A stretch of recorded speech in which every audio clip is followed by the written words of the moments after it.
Hi, my name's Michael Saul. I'm a filmmaker, and this is my second in a series of vlogs, I should say, about filmmaking, about my filmmaking, about the project I'm working on currently, and whatever else I decide to, wang on about.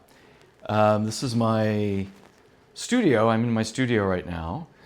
You can sort of get a feel for it. I'm going to swing around and you can see what she looks like.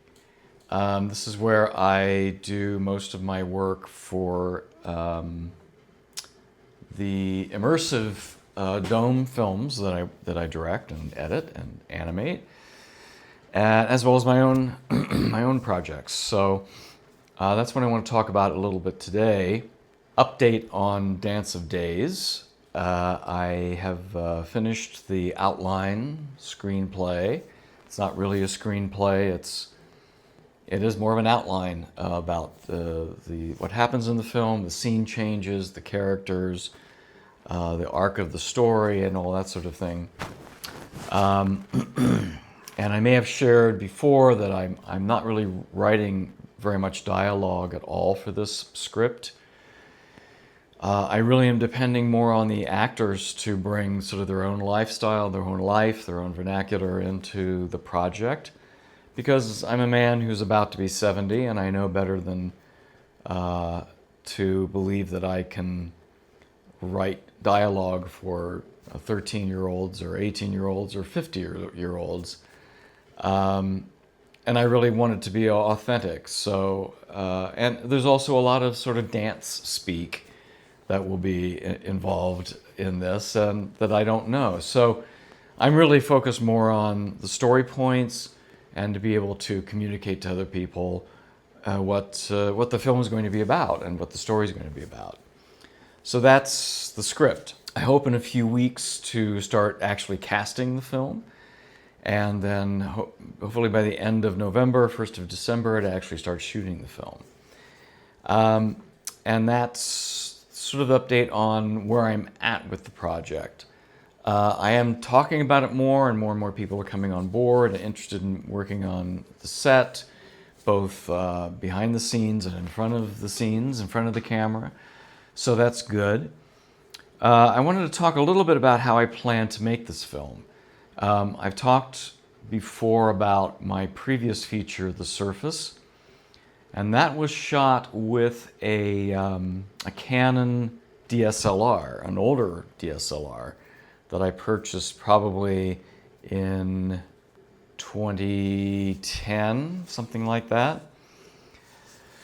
It was HD, but it wasn't 4K, so we didn't shoot the film in 4K. The Surface film has since been up-resed to 4K, and it looks absolutely gorgeous. But this film will be shot in 4K. So this is the camera that I'm going to be shooting the film with. This is the Lumix, and it's a mirrorless camera. It shoots 4K. It's absolutely beautiful video and stills. You might be asking why I would be using such a small portable camera. And that goes back to a lot of how I feel about making these films in the world that we're in right now. Previous to this, I did own a Canon cinema camera, which I liked very much. It was beautiful, very beautiful pictures, but it was very complicated to use. I'm going to be running the camera. I don't want to be second guessing all my settings, and the way I work is very much grab and go. I want to be able to set the camera, know what my needs are, shot by shot, depending on the situation. And I also don't have a huge crew, and I don't want a big crew. I don't want 4 people running the camera. I've worked on projects like that, and it's so much of a distance for me. I really like shooting myself as much as possible. And so this is a great camera. You can put it onto a DJI stabilizer, which I also have. You can hand hold it. You can put it on a tripod. You can put it on on a lift or on any kind of sort of support that you want, and it performs very well. It also has great internal stabilization, so I can walk around with it and the picture can still be very, very stable. So I've been working with this camera a lot and I really, really like it, and I think it's going to be perfect for this production.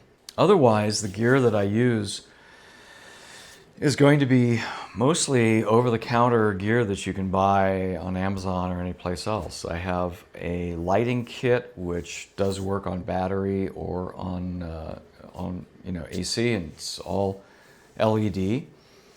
Easy to control, easy to use, lightweight. If you need to like steal shots at night out on the street, you can put it on battery, put it on stands, take it out with you, and hide them someplace where they give you enough light to shoot.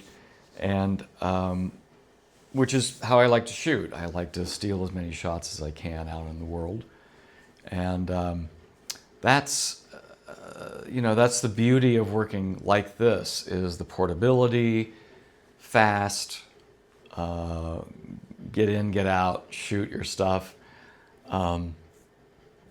And we did a lot of that already on the Surface as well.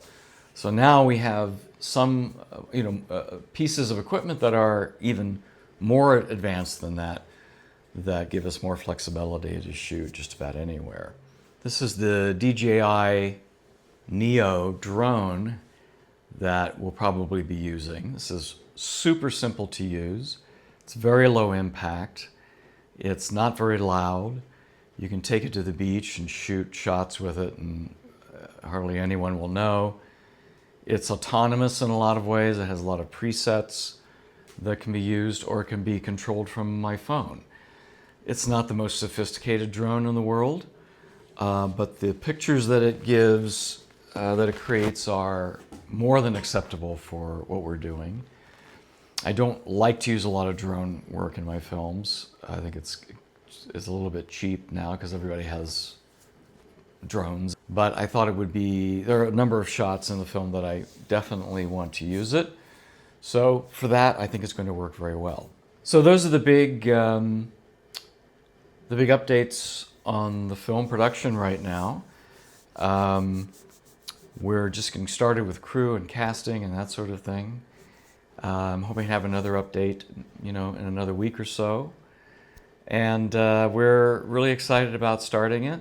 So if you like this video, please like and subscribe, tell your friends, and post any comments that you have or questions, and I'd be happy to answer them any way I can.